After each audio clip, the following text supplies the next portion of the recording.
Welcome to my YouTube channel. ಇವತ್ತು ಮನೆಗೆ ನಮ್ಮ ಮಶ್ರೂಮ್ ಫ್ರೆಂಡ್ಸ್ ಬಂದಿದ್ದರು ಎಲ್ಲ. ಅವರು ನಮ್ಮ ಮನೆಗೆ ಬರೋಕೆ ಅಂದ್ರೆ ತುಂಬ ಇಷ್ಟಪಡ್ತಾರೆ. ಕರೆಯಲ್ದೇ ಇದ್ದರೂ ಬರ್ತಾನೆ ಇರ್ತಾರೆ. ಪಾಪ ಒಳ್ಳೆ ಹುಡುಗರು ಬಂದು ಇದು ಮಾಡ್ತಿದ್ರು. ನಮ್ಮ ಮನೆಯವರು ಊರಿಗೆ ಹೋಗ್ಬೇಕು ಅಂತ ಹೊರಟಿದ್ರು. ಅವರು ಬಂದು ಕುಂತಿದ್ರು. ಎಲ್ಲ ರೆಡಿಯಾಗಿದ್ರು. ಹೌದು, ಬಟ್ ಬ್ಯಾಗೆಲ್ಲ ಪ್ಯಾಕಿಂಗ್ ಆಗಿತ್ತು. ಸೊ ಅಮ್ಮ ನಾವೇನಾರು ಆಡ್ತೀವಿ ಅಂದರು. ಸೊ ಓಕೆ ಆಡಿ ಅಂತಂದೆ. ಆಡ್ತಾ ಕೂತಾರೆ. ಆಟ ತುಂಬ ಇಂಟ್ರೆಸ್ಟ್ ಬಂತು. ನಮ್ಮ ಮನೆಯವ್ರು ಊಟಕ್ಕೆ ಹಾಕ್ಕೊಡಿ, ನಾನು ಹೋಗ್ತೀನಿ, ಟೈಮ್ ಆಗುತ್ತೆ ಅಂತ ಹೇಳ್ತಿದ್ರು. ಸರಿ ಅಂದ್ಬಿಟ್ಟು ಅವ್ರಿಗೆ ಊಟಕ್ಕೆ ಹಾಕ್ಕೊಟ್ಟು ಇವರು ಆಟಗಳ್ನು ನೋಡ್ತಾ ಇದ್ವಿ. ಚಿಕ್ಕ ಮಕ್ಳು ಹೆಂಗೆ ಆಟ ಆಡ್ತಾರೆ ಅಂತ. ತುಂಬ ಚೆನ್ನಾಗಿ ಆಟ ಆಡ್ತಾಯಿದ್ರು, ತುಂಬ ಇಂಟ್ರೆಸ್ಟಿಂದ. ಸರಿ ಅಂದ್ಬಿಟ್ಟು ಅವ್ರಿಗೂ ಊಟಕ್ಕೆಲ್ಲ ಹಾಕಿ ಕೊಟ್ಟು ಅವ್ರಿಗೂ ಕಾಫಿ ಮಾಡಿಕೊಟ್ಟು, ನಮ್ಮ ಮನೆಯವರು ನನ್ನ ಟ್ಯಾಬ್ಲೆಟ್ ಖಾಲಿಯಾಗಿದ್ದಾವೆ ಅಂತ ಊರಿಗೆ ಹೋಗ್ತಾಯಿದ್ದಾರೆ. ಸರಿ ಅಂತ ಬ್ಯಾಗೆಲ್ಲ ಪ್ಯಾಕಿಂಗ್ ಮಾಡಿಕೊಟ್ಟೆ. ಆದರೂ ಮನಸ್ಸಿಗೆ ಏನೋ ಒಂಥರ ಭಾರ ಆಗ್ತಾಯಿತ್ತು. ಆದರೂ ಇದು ಮಾಡಿದೆ. ಸೊ ಅವ್ರು ಆಡೋದು ನೋಡಿ ಇವ್ರಿಗೂ ಇಂಟ್ರೆಸ್ಟ್ ಆಗಿಬಿಡ್ತು. ತುಂಬ ಇಂಟ್ರೆಸ್ಟ್ ಆಗ್ತಿತ್ತು ಇವ್ರಿಗೂ ಆಟೋ. ಅವ್ರಿಗೆ ಊಟ ಮಾಡ್ತಾನೆ ಹಿಂಗಲ್ಲ, ಹಿಂಗೆ ಆಡಬೇಕು, ಈ ಥರ ರೂಲ್ಸ್ ಇರುತ್ತೆ ಅಂತ ಹೇಳ್ಕೊಡ್ತಾಯಿದ್ರು. ಊಟ ಮಾಡ್ತಾನೆ ಅವರು ಹಂಗೆ ಆಟ ಆಡ್ತಾಯಿದ್ರು.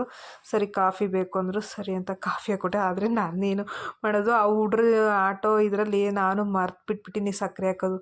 ಸೊ ಅವ್ರು ಊಟ ಮಾಡಿ ಮುಗಿಸೋದಾಗ ಸಕ್ಕರೆ ಹಾಕಿದ್ದೆ ಕರಗಿತ್ತು. ಹೆಂಗೋ ಮ್ಯಾನೇಜ್ ಆಗಿಬಿಡ್ತು. ಹಿಂಗೆ ಬದುಕೊಂಬಿಟ್ಟೆ ಅಂತ ಅಂದ್ಕೊಂಡೆ. ಸೊ ಏನೂ ಅನ್ನಲ್ಲ, ಚೆನ್ನಾಗಿ ಮಾಡಿಕೊಡ್ಬೇಕಲ್ಲ ಅನ್ನೋ ಒಂದು ಇಂಟೆನ್ಷನ್ ಅಷ್ಟೇ. ಅವರು ಊರಿಗೆ ಹೋಗ್ತಾಯಿದ್ರು. ತುಂಬ ಬೇಜಾರಾಗ್ತಾಯಿತ್ತು ನನಗೆ. ಆದರೂ ಟ್ಯಾಬ್ಲೆಟ್ ಖಾಲಿಯಾಗಿದ್ವಲ್ಲ, ಹೋಗಲೇಬೇಕು, ತರಲೇಬೇಕು. ಸೊ ಮತ್ತೆ ಊರಲ್ಲಿ ಮೆಕ್ಕೆಜೋಳದ ತೆನೆ ಹೊಡೆಸಿದ್ರು. ಸೊ ಅದ್ರ ವ್ಯಾಪಾರ ಇತ್ತು. ಹಾಗಾಗಿ 2 ಕೆಲಸನೂ ಆಗ್ತವೆ ಅಂತ ಅವರು ಹೋಗಕ್ಕೆ ಹೊರಟರು. ಇವರು ಎಲ್ಲ ಮಕ್ಕಳಿಗೆಲ್ಲ ಹಿಂಗಲ್ಲ, ಈ ಥರ ಇಟ್ಕೊಂಡು ಹೊಡಿಬೇಕು, ಹಿಂಗೆ ಅಂತ ಆಟ ಆಡ್ತಿದ್ರು. ಮತ್ತು ಊಟ ಆದಮೇಲೂ ಒಂದು 5-10 ನಿಮಿಷ ಅವ್ರ ಜೊತೆ ಕೂತ್ಕೊಂಡು ಆಟ ಆಡಿದರು. ಮಕ್ಳ ಜೊತೆ ಕೂತ್ಕೊಂಡು ಅವರು ಕೂಡ ತುಂಬ ಚೆನ್ನಾಗಿತ್ತು, ಕಾಮಿಡಿ ಆಗಿತ್ತು. ಲಾಸ್ಟಿಗೆ ತಕ್ಕ ಆ ಹುಡುಗರಾದ್ರು ಅಷ್ಟಾದರೂ ಹೊಡಿತಾಯಿದ್ರು. ಇವರು ಅಷ್ಟು ಹೊಡಿತಾನೇ ಇರಲಿಲ್ಲ. ಇವು ಗ್ರಿಪ್ ಸಿಗ್ತಾಯಿಲ್ಲ, ಪೌಡ್ರ್ ಹಾಕಿಲ್ಲ ಅಂತ ಹೇಳ್ತಾಯಿದ್ರು. ಎಲ್ಲ ಹುಡುಗರೆಲ್ಲ ನಗ್ತಾಯಿದ್ರು ಅವ್ರ ಮಾತಿಗೆ. ನಮ್ಮ ಮನೆಯವ್ರು ಒಂದು ಸ್ವಲ್ಪ ಕಾಮಿಡಿ ಮಾಡೋದು ಜಾಸ್ತಿ. ಸೊ ಕಾಮಿಡಿ ಮಾಡ್ತಾಯಿದ್ರು. ಹುಡುಗರು ಚೆನ್ನಾಗಿ ಆಡ್ತಿದ್ರು. ನಿಮಗೆ ಟೈಮ್ ಆಗಲ್ವಾ ಹೋಗೋಕ್ಕೆ ಅಂತಂದು ನಾನು ಹೇಳ್ತಾಯಿದ್ದೆ. ಹೋಗ್ತೀನಿ ಅಂತ ಅಂತಿದ್ರು. ನಾನು ವಿಡಿಯೋ ಮಾಡ್ತೇ ಇದ್ದೆ. ಹಾಗಾಗಿ ಡೈಲಿ ಬ್ಲಾಗ್ ಸಿಗುತ್ತೆ ನಿನಗೆ, ನಾನು ಡೈಲಿ ಊರಿಗೆ ಹೋಗ್ಲಾ ಅಂತ ಕೇಳ್ತಾಯಿದ್ರು. ಬೇಡಪ್ಪ ಅಂತ ಅಂದೆ. ಸೊ ಹುಡುಗರು ಇನ್ನೇನು ಮನೆಗೆ ಹೋಗ್ತೀವಿ ಆಂಟಿ ನಾವು, ಟೈಮ್ ಆಯಿತು ಅಂತಂದರು. ಸರಿ ಅಂತ ಅವ್ರಿಗೂ ಊಟಕ್ಕೆ ಹಾಕ್ಕೊಟ್ರೆ. ನಮ್ಮ ಮನೆಯವರು ರೆಡಿ ಆದರು ಬ್ಯಾಗ್ ಹಾಕ್ಕೊಂಡು. ನನಗೂ ಮನಸ್ಸಿಗೆ ಏನೋ ಒಂಥರ ಭಾರ ಆಗ್ತಾಯಿತ್ತು, ಒಂಥರ ನೋವಾಗ್ತಾಯಿತ್ತು. ನಮ್ಮ ಮನೆಯವರು ಲಾಸ್ಟಿಗೆ ಏನು ಇದು ಮಾಡ್ಕೊಬೇಡ, ಹುಷಾರು ಅಂತಂದು ಹೇಳಿ ಒಂದು ಮಾತು ಏನೇ ಹೇಳ್ಬಿಟ್ಟು ನಗಿಸಿ ಹೋದರು. ಅವರು ಹೊರಟರು.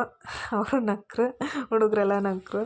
ಹಾಗಾಗಿ ಸರಿ ಆಯಿತು, ಬಾಯ್, ಹುಷಾರಾಗಿ ಹೋಗಿ ಅಂತ ಹೇಳಿ ಮಕ್ಕಳು ಬಂದಿದ್ದರು, ಅವ್ರನ್ನ ಕಳಿಸಿ ಇವ್ರನ್ನ ಕಳಿಸಿದ್ವಿ.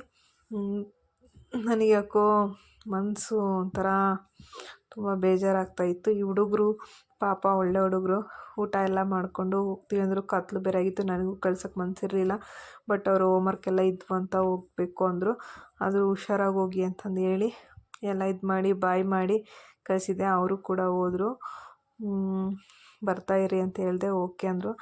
ಅವ್ರ ಪಪ್ಪನೂ ಮಕ್ಕಳಿಗೆ ಮುದ್ದು ಮಾಡಿ ಎಲ್ಲ ಇದು ಮಾಡಿ ಅವರು ಕೂಡ ಹೊರಟರು. ಪಪ್ಪನ ಅಲ್ಲಿವರೆಗೂ ಕಳಿಸ್ಬರ್ತೀನಿ ಮಮ್ಮ ಅಂತ ಅವಳು ಹೊರಟ್ಲು. ಅವಳು ಕೂಡ ಹೋಗ್ಬಿಟ್ಟು ಬಂದು. ನನಗೂ ಅವ್ರು ಕೆಳಗೆ ಹೋಗೋವರೆಗೂ ಸಮಾಧಾನನೇ ಇರ್ತಿದ್ದಿಲ್ಲ. ಹೊರಗೆ ಹೋಗೋದು, ಒಳಗೆ ಬರೋದು, ಅವ್ರು ಕಾಣಿಸ್ಲಿಲ್ಲ ಅಲ್ಲೇವರೆಗೂ ನಾನು ನೋಡ್ತಾನೇ ಇದ್ದೆ ಅವ್ರನ್ನ. ಹೋದ್ರಾ ಅಂತ. ಮನೆ ನೋಡಿ ಅವ್ರು ಹೋದ ತಕ್ಷಣ ಬಿಕೋನಕ್ಕೆ ಸ್ಟಾರ್ಟ್ ಆಯಿತು. ಎಲ್ಲರೂ ಇದ್ದರು ಒಂದೇ ಸರಿ. ಈಗ ಎಲ್ಲರೂ ಹೋಗ್ಬಿಟ್ರು. ಸೊ ಅವ್ರು ಹೋಗೋವರೆಗೂ ಕಾದಿದ್ದೆ. ತುಂಬ ಒಂಥರ ನೋವಾಯಿತು.